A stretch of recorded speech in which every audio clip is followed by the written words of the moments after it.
Hello and welcome. Now, you are now looking at Amazon Prime Video Direct. And Prime Video Direct is a platform designed to help content creators reach their targeted audience on the Amazon website.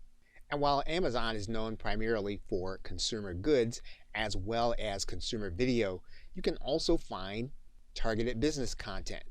For example, if you were to go to Amazon.com and you were to type in the words WordPress membership, as you can see, and then you click the search button, what you'd find at the very top in the first result is you'd see an Amazon Prime Video. So to introduce this concept, let's click inside of this result. What you'll notice is that an individual with a Prime account can watch the video for free, or an individual without the Prime account can watch the video with advertising. That person also has the opportunity to purchase the video. And the creator can add multiple videos to this title. And for their activity, those who create videos and upload them to Amazon are paid royalties for those who watch their videos. Now in this course, we will review the policy guidelines when it comes to content because they'll be very important to your being able to upload titles that will be of interest while yet maintaining consistent production. So in the next video, we'll start the process by looking at the royalty information so that you can determine how you want to create videos and how consistently you want to maintain them on the Amazon Video Direct platform. We'll then walk through the account setup process. We'll then go over the minimum equipment necessary in order to start creating videos. We'll then very quickly determine whether or not there are titles in your chosen market or niche for information.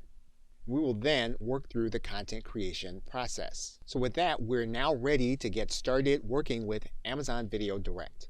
Okay, so with that, thanks, and I will see you in another video.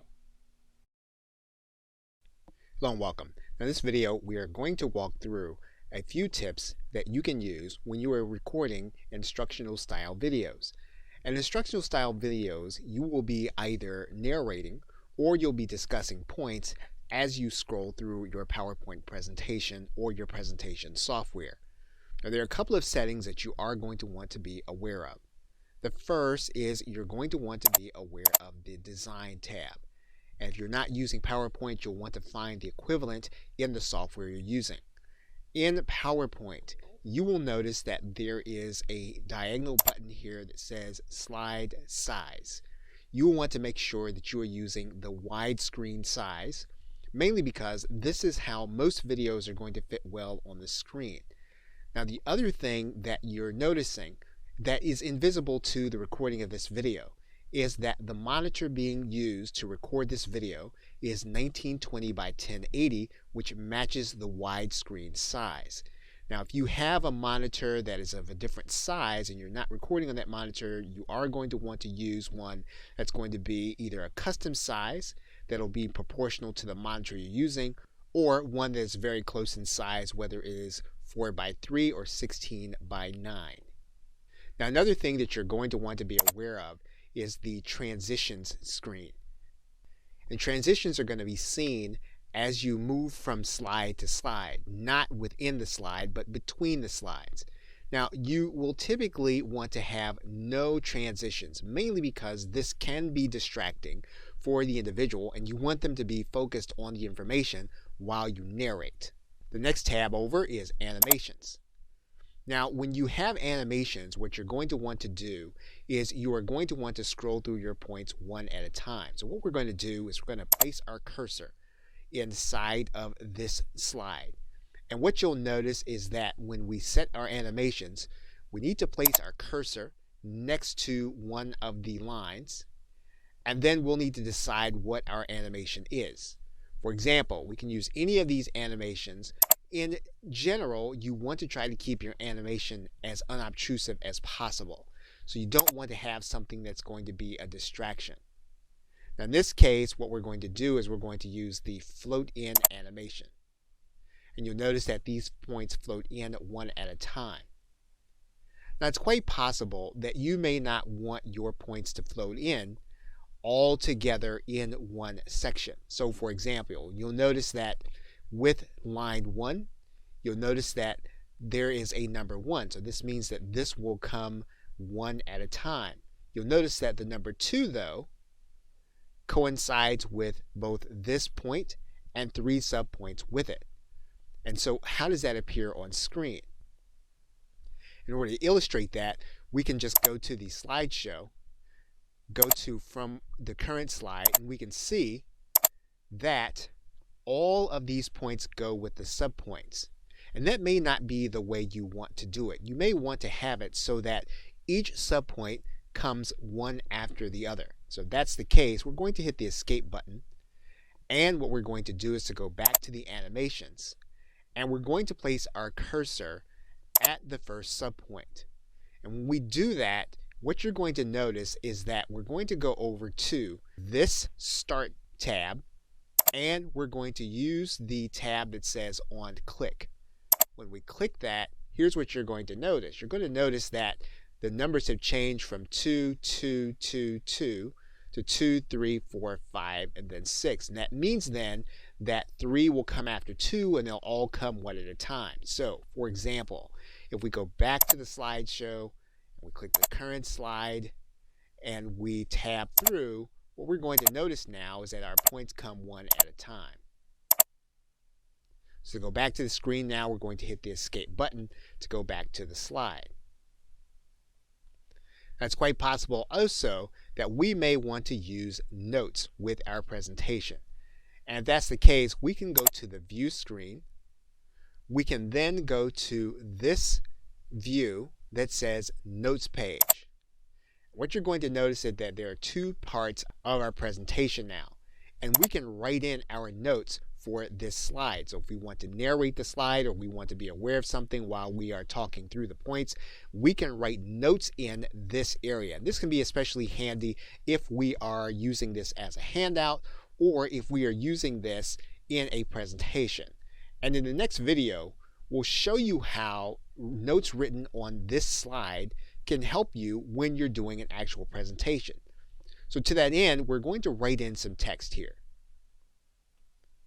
And so in the next video, we'll explore this, where we've gone to this slide for Amazon Video Direct royalties, and we've written in the text, paid monthly, 90 days and 55%. And you'll see now how this will help us when we are creating instructional style videos and we're recording. Okay, so with that, thanks, and I will see you in another video. Welcome back. We are picking it up in this video from the point at which we wrote in notes for our presentation while we're recording a video. And so what we're going to do now is we're going to go back to our normal screen by clicking this normal link. It takes us back to the normal PowerPoint presentation screen. And what we're going to do now is we're going to go to the Slideshow tab. When we go to the Slideshow tab, we want to make sure that this box is ticked, and that is Use Presenter View. That Use Presenter View is going to help us, especially if we have 2 monitors. So what we're going to do is we're going to go to the slide that we're going to start narrating. And in this case, we're going to assume that this slide, the one Amazon Video Direct royalties, is the one that we're going to be narrating in our actual video. So before we start the presentation, what we're going to do is we're going to click this button that says From Current Slide. And that actually starts the PowerPoint presentation from this slide at the very beginning. So we click this button. What you're going to notice is that we're ready to start scrolling through our points. And what we're going to do is we're going to switch between the view where we're recording, or we would be recording, and we're going to switch it to the presenter view that we just talked about. Now this presenter view is going to help us, especially if we have 2 screens. And you'll notice right here in the notes section that there are our notes. It's a paid monthly, 90 days, and 55%. So if we wanted to make sure that we mention these things during our presentation, they would be visible to us on our second screen. Now the other thing that we're going to be able to do is we're going to be able to see what's going to come on our screen before it actually happens. So for example, the screen on the left side is the one that's going to be shown to the people that are going to be seeing the video. The screen on the right side will be the one that has the next click point of the mouse. So every time that we advance, what's going to happen is the slide that's showing on the video, it's going to advance, and then so will the presentation slide. And this will be on the right side of our second monitor. What we can do in this case is we can switch back and forth between the display settings, and then we're then showing our monitor view in order to do the video. We're going to go back to the presenter view for one more tip. We come back to the presenter view, you're going to notice that there is a button that has 3 dots in it, and this will give us our other slideshow options. So for example, you'll see here that we can make our screen all black, or we can make it all white, or if we just want to end the show very easily, we can click this link. We can also click the very same link at the top. If we had a pen and we wanted to write on the screen for the audience, we could do that by clicking the pen tool.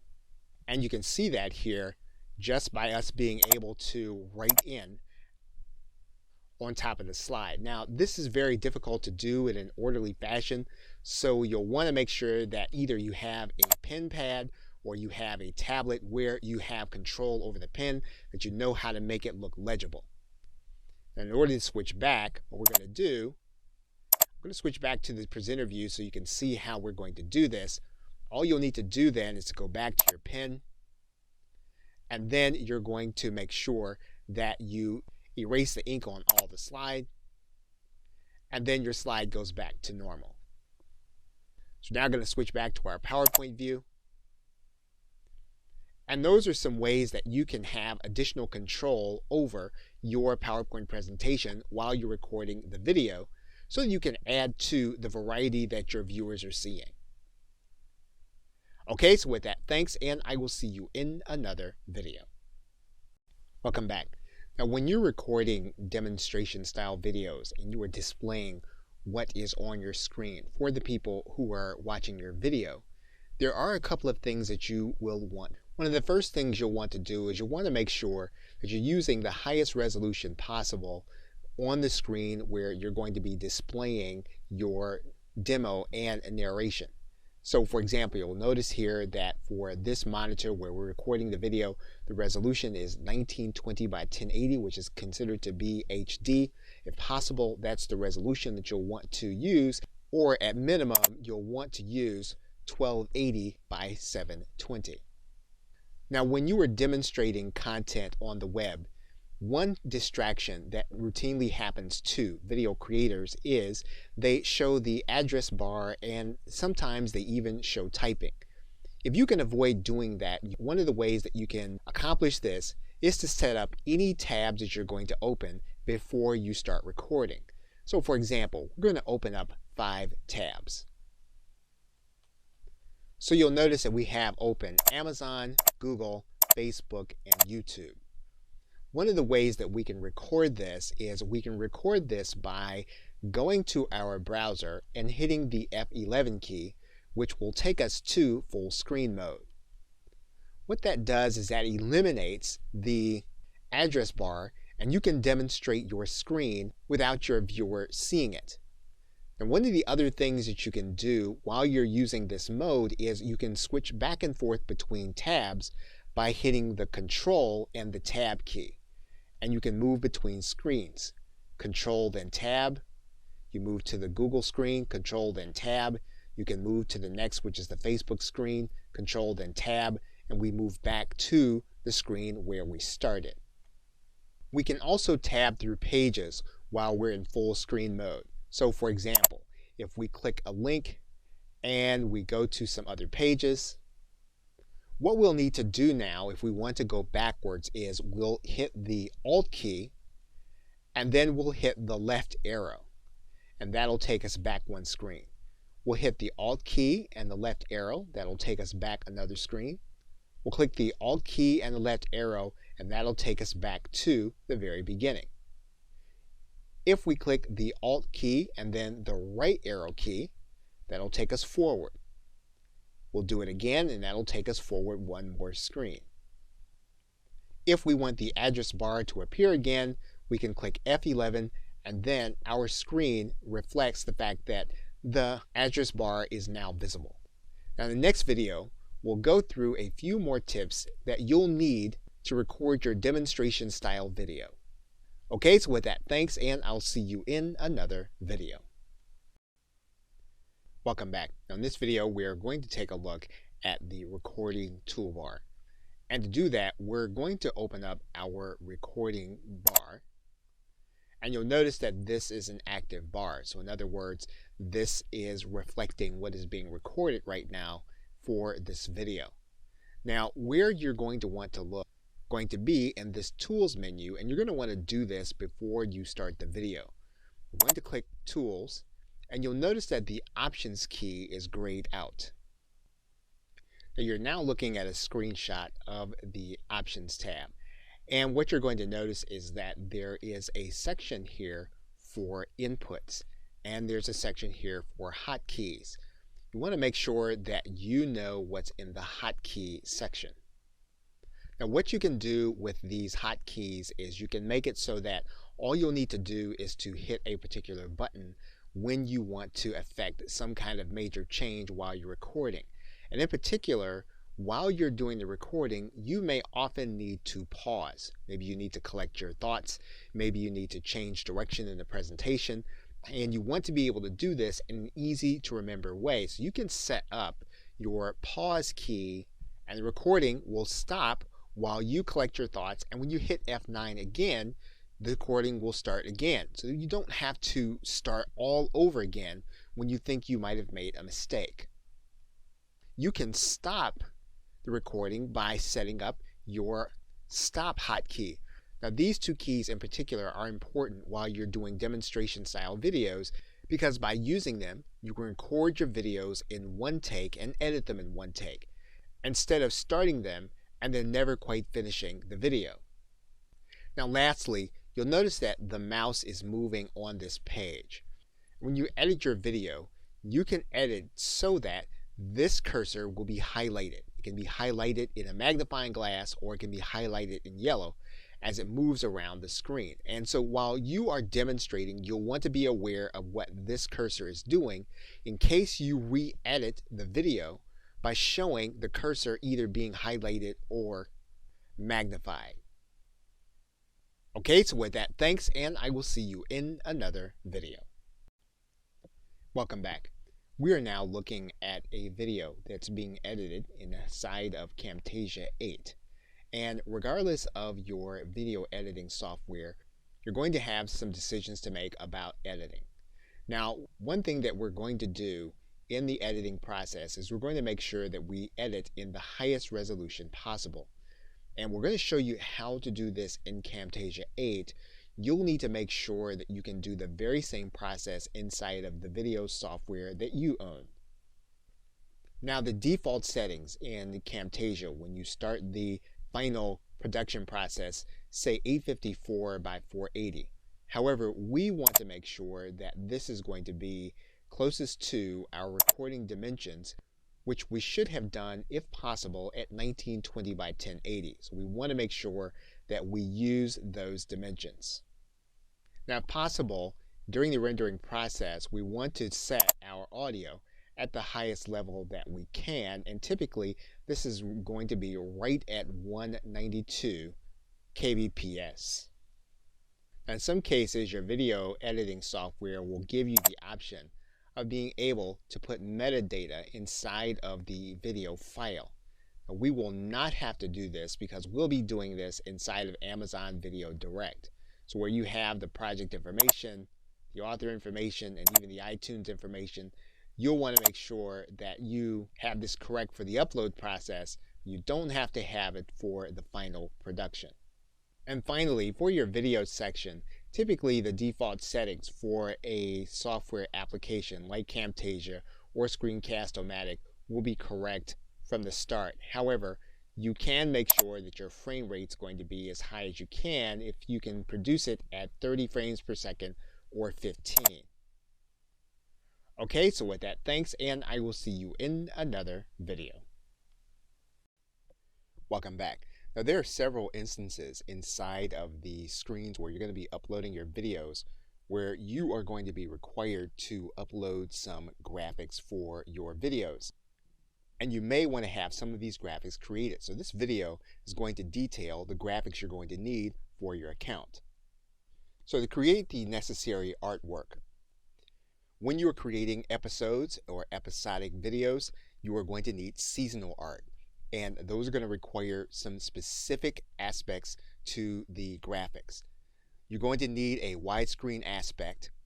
You're going to need a 1920 by 1080 photo to appear correctly, and it can be JPEG or PNG.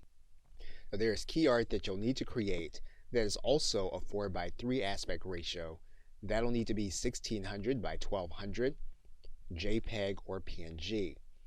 And there is an optional file that you'll want to upload that's a 16 by 9 aspect ratio.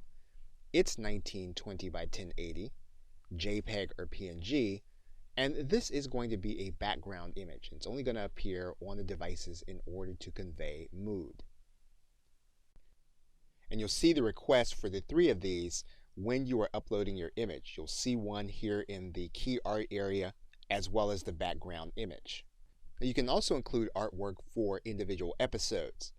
That episode will require a key art aspect ratio of 4:3. It'll need to be 1600 by 1200, and it'll be JPEG or PNG. And you'll see that request when you are uploading your individual episode video. Now for the standalone videos, the key art will have a 16 by 9 aspect ratio. It'll need to be 1920 by 1080, JPEG or PNG. Now you'll also have another key art piece.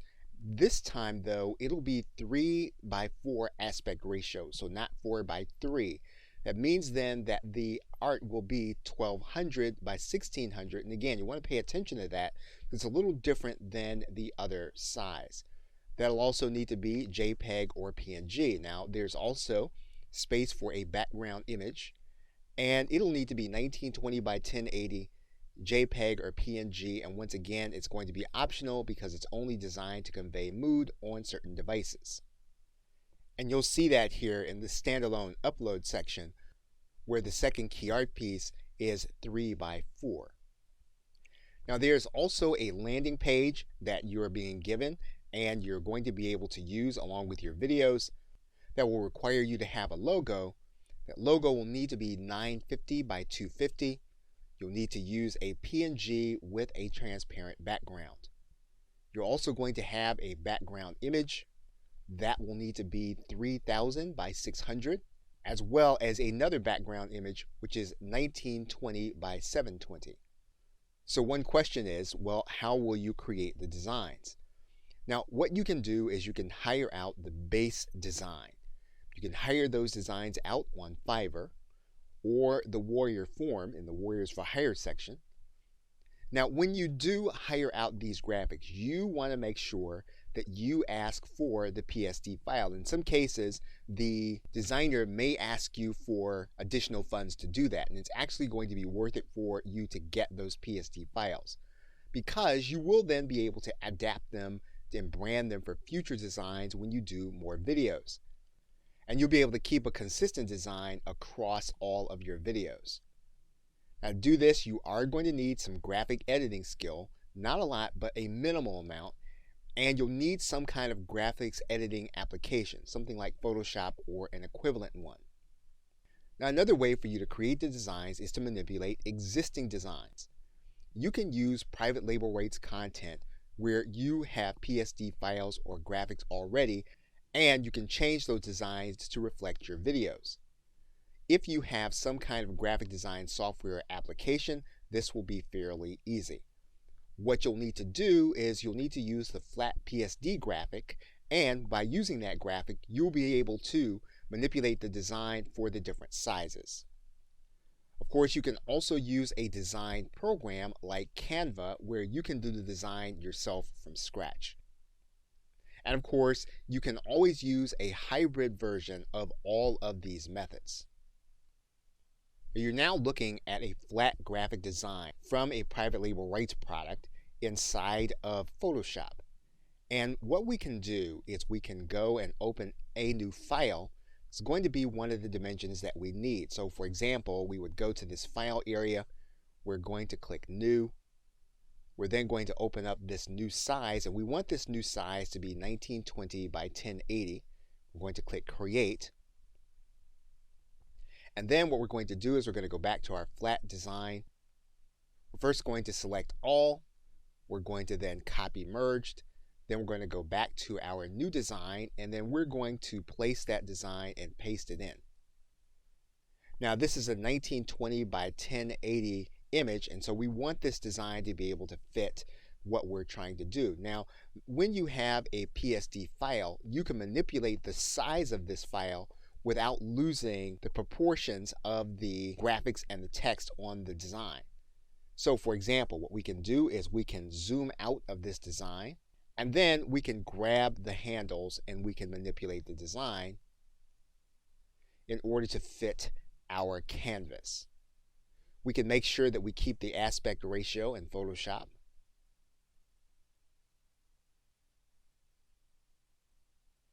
And once we have our design the way we want, all we're going to do is we're then going to click this button. We're going to apply the design. And you'll notice then that it'll actually clear up. We can then save this design as a new file, and we can save it as a new file in the format that we want. So if we want to use JPEG or we want to use PNG, we can do that.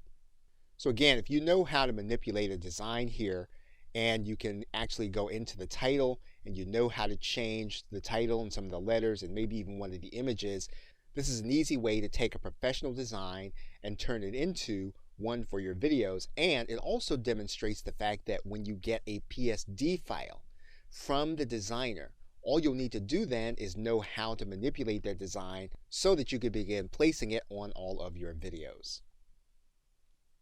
Okay, so with that, thanks, and I will see you in another video. Welcome back. Now, whether you're creating an episodic video or a standalone title, you will be required by Amazon in order to place captions along with your video. So in order to do that, you are going to need a transcription of your video. Amazon does give recommendations for video captioning service or video transcription. And Amazon has its own transcription service called Amazon Transcribe, where you have a free tier, 60 minutes per month for 12 months. You will actually get an hour's worth of free transcription. And then afterward, the transcription is a small amount per second. Now, in order to use Amazon Transcribe, you are going to need to have an Amazon S3 account. And so if you have a file that's stored in Amazon S3, you'll be able to use that file along with Amazon Transcribe. Okay, so with that, thanks, and I will see you in another video. Hello and welcome. Now, in this video, we are going to walk through the process of uploading a standalone video. So to do that, you're going to click your videos. What you're going to do then is you're going to add your standalone title, and you're going to write in a title, pick a category, and then select the language that you want your metadata to be in. Once you do that, you'll then click continue. Now you'll then want to write in your synopsis. Now, you want to make sure that this synopsis does not have self-promotional details. You aren't going to be able to put URLs in here, so you do want this to reflect what your title is going to be about. Once you've done that, you're then going to click the category or genre, and when you click inside of the area, you're going to notice that there's going to be a drop-down menu, and you're going to be able to find the exact category that Amazon Video Direct wants you to place. You'll then choose your language, and then you'll choose a release date. You'll then want to choose a rating, and in some cases, you are not going to have a rating for your title. If that's the case, you're going to click suggested rating, is that the title is not officially rated. And you can then make your title available for all audiences. You're then going to upload the art that you created. Now, if you already have an Amazon S3 account and you have that artwork loaded on Amazon S3, you can copy the file from your Amazon S3 account over into Amazon Video Direct. However, if your file is on your hard drive, you can upload that file by clicking the Browse button. Once you have everything on the page that you want, you'll then click Save. Once you've saved this page, you'll then want to move to the cast and crew page. You'll want to write in the name of the creator as well as your crew member. Now, Amazon Video Direct is going to require that you have at least one crew member, and what you're going to do is you're going to write in the role of that individual. And then if you don't want to have a cast member, you can leave this out. Once you have all this information ready, you can then click Save. You'll then move to your video assets section. And what you'll be doing then is you'll be uploading your file, your captions, and if you have a trailer, you can upload that trailer to this area. And once you have the necessary content, you can then click Save. And once you've uploaded your content, one thing you'll want to note is that in order to get your transcribed file to go along with the file that you're uploading with your video, it will need to be an SRT file or one of the formats outlined by Amazon. We'll now go to the Availability tab and we'll choose where we want the content to be made available. We'll click all of the applicable places where we want it to be available. We'll determine how we want it to be streamed. And once we've done all that, we'll then click Save. And once you have uploaded and you have completed all of your titles, you will then be ready to publish your video for viewing on Amazon Video Direct. Okay, so with that, thanks, and I will see you in another video.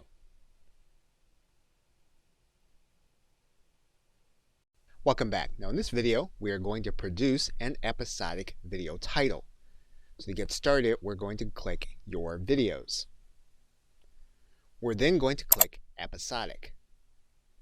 We're then going to click Add Series. And we're going to give our series a title and synopsis. We will then pick a category. And then we'll pick our metadata language and click Continue. So what we're going to do now is we're going to create our listing for the actual season. And we'll need to write in another synopsis for the season. We'll then click our genres. We'll then choose our language. And where it's applicable, we'll write in the original release year. Now again, you don't have to add a rating, but if you want to do it that way, you want to click Suggested Rating, Title Not Officially Rated, and then make it available for all ages. You'll then upload your graphics according to the right dimensions. And once you have your seasonal information in, you'll then click Save. We'll then move on to the creator. Remember, you are going to need to make sure that you have at least one crew member mentioned. Now, if you really don't have a cast member, you don't have to place one there. You can then click Save. You'll then be able to move on to individual episodes, and you'll start by adding a new episode. And of course, each individual episode will have its own title, release date, synopsis, the video file, the captions file, and an optional art file. Now, once you upload episodes, what you'll need to do is you'll need to select the language, the frame rate, and then the language for the captions.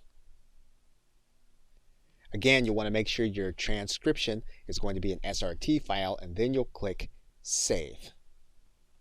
Amazon Video Direct will start the upload process for your video. You then want to go to your Availability tab. You want to make it available in the locations where you want it to be seen. And again, you can determine either base pricing or value pricing. Again, that's based on your preference. And once you've done that, you'll then click Save. And once you've completed all 4 sections, you are then ready to publish your video so that others can begin to watch on Amazon Video Direct. Okay, so with that, thanks, and I will see you in another video. Welcome back. Now, Amazon will give you the ability to customize your landing page for your videos. And so you can do that by clicking Landing Page. So what you'll want to do is you'll want to write in the name that you want to display to your customers. And you'll want to write in your custom URL. So you'll notice that the custom URL will start with amazon.com/v. What you'll do is you'll write in what you want to appear after the URL.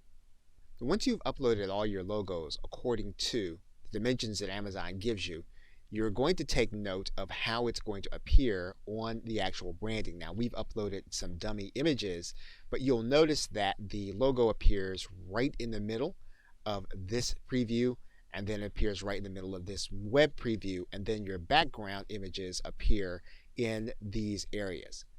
And so you'll want to take note of this and adjust your logos accordingly. Now, one of the things that you'll note is that the partner name went away when there was no preview. So now, once you have your landing page looking the way you'd like it to look with the information that you have there, you're then going to click Feature Enabled, and then you'll click Save. Now, in this case, you'll note that Amazon is giving you an error message that says that your landing page is unavailable, mainly because you need to make sure that you've got 2 published titles before you can launch your landing page. Okay, so with that, thanks, and I will see you in another video. Welcome back. In conclusion, you'll need to remember that Amazon does not want your video to be a promotional video. It means that you don't want the video to be something that will be sending people to landing pages inside of the actual video itself. In addition to that, in the descriptions and in the titles, those are not typically supposed to be promotional either. So there are other promotional methods, but you don't want to have this as part of the video or the description. Amazon does give you a landing page for your videos. So this is one of the promotional elements that Amazon does give you. And remember that you do get an amazon.com/v and any name that you designate. So even if right now you're not necessarily ready to create videos, one of the things you want to do is you want to go in and set up your account so that you can claim your name quickly. So currently, Amazon does not connect Kindle with Video Direct.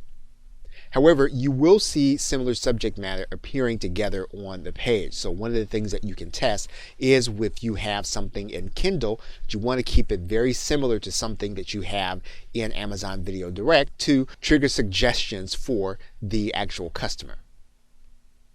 And one important thing to note is that Amazon does allow licensed content. That means that you do not have to originate the content. And it means that you can also use private label rights content. Now, that is said with caution. You can get a bad reputation in your reviews if your content is not considered to be robust enough for the customers. And you'll see the answer to this question in a recent inquiry to Amazon Video Direct. Okay, so with that, thanks, and I'll see you either in another video or in another course. When you're inside of your account, what you're going to do first is you're going to come up to the drop-down arrow. You're going to set up your new account. You're going to be brought to the digital license agreement. You want to read through this license agreement. Once you've done that, you're going to come all the way to the bottom and then click Agree. You're then going to want to set up your administrator profile. And you can set up a second administrator who can serve as a backup. Once you've done that, you will click Save and Continue. Amazon will then have you set up a bank account in order to set up your account. Once you enter in the information, you can then click Save. You can also add in a second bank account if that is what you prefer. You'll then be asked to create tax information, so you'll need to click this link. Once your tax information is validated, you'll then click Exit Interview. Once you've done that, your account will then be set up and you are ready then to begin uploading videos. Okay, so with that, thanks, and I will see you in another video. Welcome back. Now, if you started the process with Prime Video Direct, you've probably already set up a brand, you've probably already set up a bank account. Now, there's quite possible that you may want to work with an individual that you want to have assist you with your account. However, you don't want them to have all information on all of your videos. And if that's the case, you can go to the top menu here, and a little bit of this is blurred out, but you're going to go to this drop down menu, and then you're going to click create another account. What you're going to notice right away is that this is the same license agreement that you agreed to when you set up your account initially. And what you can do then is agree to this once more for the new account. Now, the individual that's going to be set up with this account is going to be the administrator, or you are going to administrate the account also. And you'll notice here that you're going to have to go through this same process, setting up the business account, setting up your payments, and then submitting your tax information. And what this does is it allows you to set up different information for videos that you're going to be creating under a different address and different company profile. And this separate brand will have its own dashboard, its own videos, own landing pages, and everything separate. Okay, so with that, thanks, and I will see you in another video.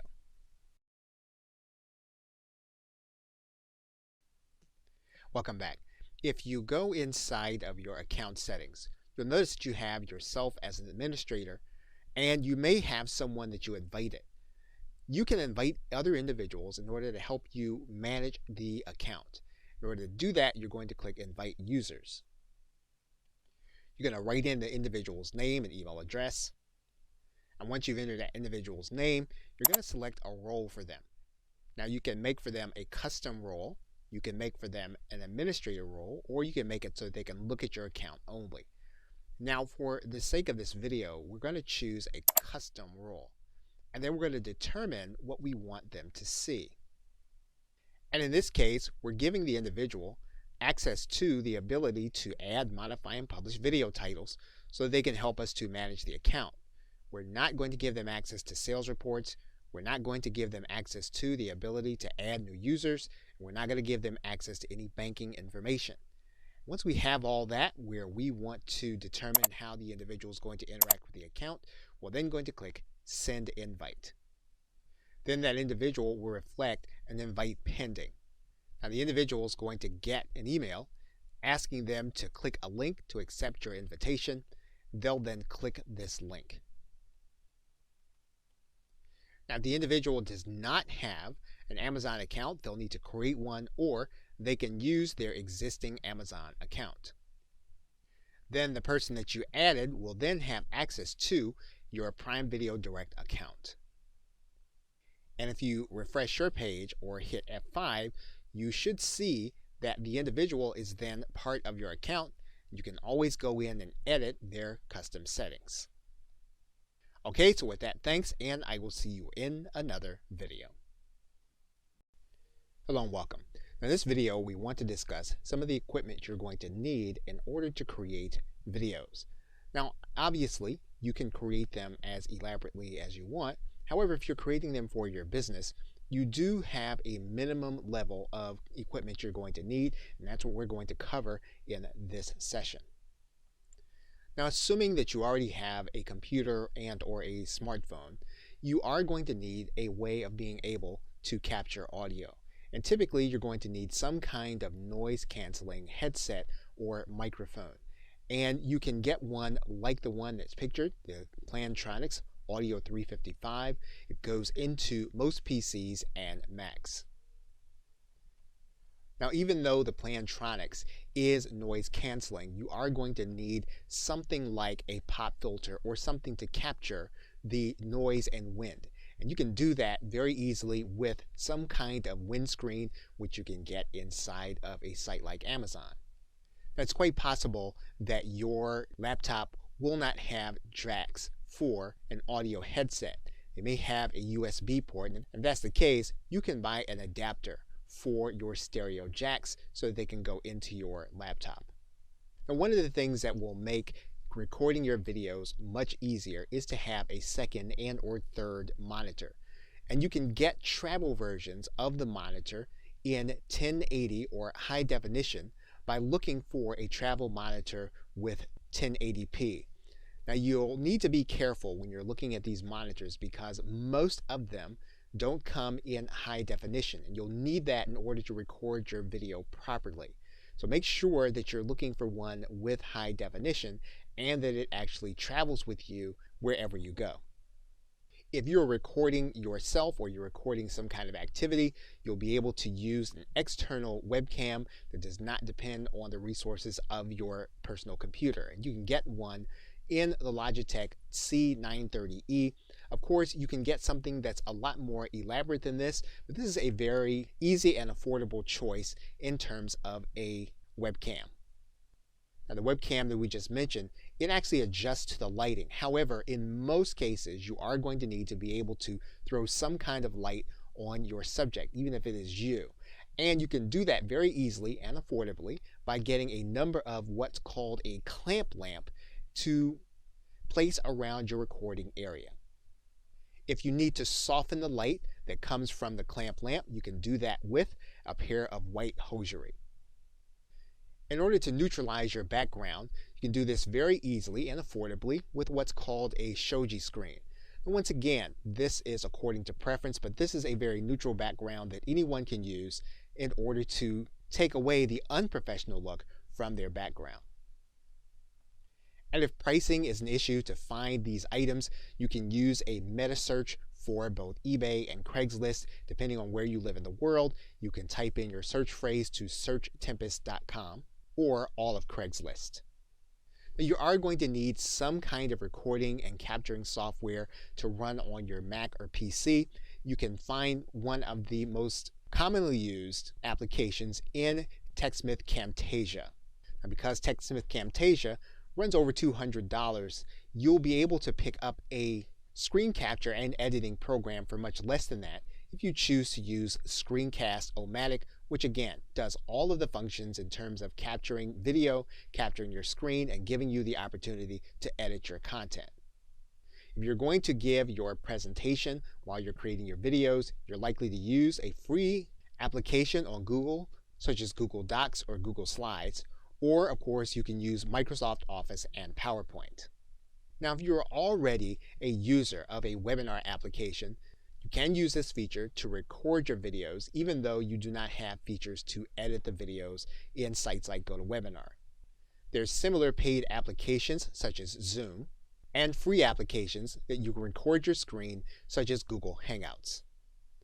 Now, in combining all of these elements, you'll be able to put together a reasonably priced system that will help you to get started until you reach the point where you want to invest more in your video creation system. Okay, so with that, thanks, and I will see you in another video. Welcome back. Now, in this video, we're going to go through a simple process of determining some niche topics that you can think about for creating your videos. Now, if you go to google.com and you were to go to the search bar and you were to type in your area of expertise and then wait for Google Suggest to give you options, you'll see some of the most recent searches. For example, in this particular case, if we were to go to Google and we typed in WordPress membership, we would see at least 10 different options for us to start looking and do more searching if we were going to stay on Google. And of course, we would do the very same thing in YouTube. Now, in some cases, these searches will yield the same results. In other cases, there will be some overlap. In other cases, they will be totally different.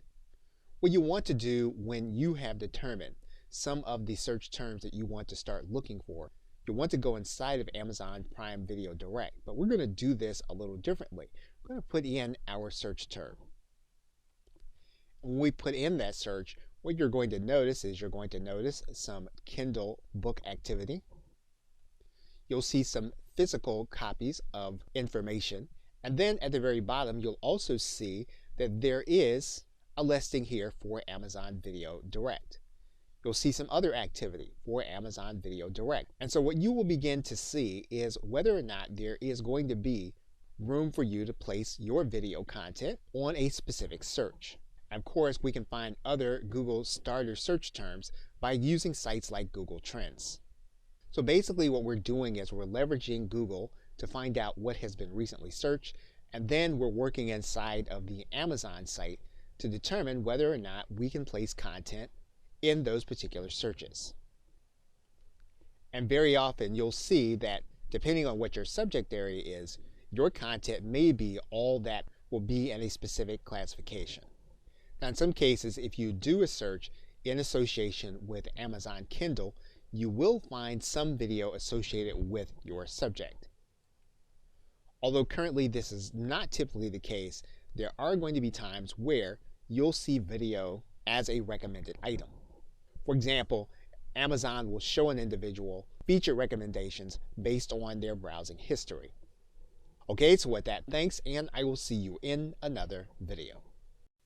Welcome back. Now you're looking at the inside of a video inside of Amazon Video Direct. And you'll notice that this is a video all by itself and that there are no seasons attached to it. This is one of the ways that you can create content for Amazon Video Direct. You can create a video as what's called a standalone video. And so we'll briefly discuss standalone titles. There are three primary ways to publish in Amazon Video Direct. You can publish as a standalone title, as we've just seen. You can publish as a series, and you can publish as a channel. Now the standalone title is, as it says, it's one volume or one video. And typically, if you think of it in terms of a featured movie that you might see at a theater, that is a standalone. It doesn't require you to see anything before or after it to get the maximum benefit or enjoyment from the video. So you can create a video with the intention that it would be viewed as one unit, and so that people would not have to see anything else to get the maximum benefit. And if you were communicating one idea or one event, this would be how you would use the standalone title. Now here's something that will be mentioned later and is important to note. You want to keep your audience in mind when you create video, in particular a standalone title. You will have viewers rating your video, and that will really determine how others see you. So you don't want to do it without thought. You don't want to leave a standalone title available on your account if it's not the best way to communicate the information that you're trying to get across. Okay, so with that, thanks, and I will see you in another video. Welcome back. Now, one of the other ways to arrange your content will be in terms of episodes and seasons. As you can see here in this particular title, you can see that there are 10 seasons, and you can get access to them inside of Amazon. There are also episodes inside of each season. So if we change this season to a particular one, all the episodes then change. This gives you the opportunity to do a different kind of information video while arranging it all under one title. Now you can also arrange your content by channel. And as you can see here, there are a number of companies that already have channels where they have all of their content. Now there are some specific parameters, and we'll go over that right now. So in this session, we'll discuss episodes and channels. So in addition to creating a standalone title, you can also create what's called an episodic title. And in this case, a title can have multiple episodes, which is also a series, or multiple seasons, as you can see. And since you're more likely to be communicating business information, you can think in terms of having one title with different subjects or episodes and different volumes or updates, even though they will be called series and episodes. So what you have here when you're using the episodes and seasons is you have more latitude over the process when you use episodes. Now, when you're creating your content, you're branding your graphics, you want to think of this in terms of how you're going to actually arrange your series when you place it in Amazon Video Direct. Now, with respect to channels, they are available when you have a minimum of 200 standalone titles or 50 seasons available for a minimum of 18 months. That's quite a bit of content, but it may be something that you want to build toward. Now, once these titles are included as a channel, though, they can no longer be included as Prime Video. So one thing you can think about as you begin creating content is creating titles with eventually having a channel for your content. But currently, as the program is fairly new, there aren't that many information and business-based channels available on Amazon Video Direct. So there's plenty of room for you to create your content. Okay, so with that, thanks, and I will see you in another video.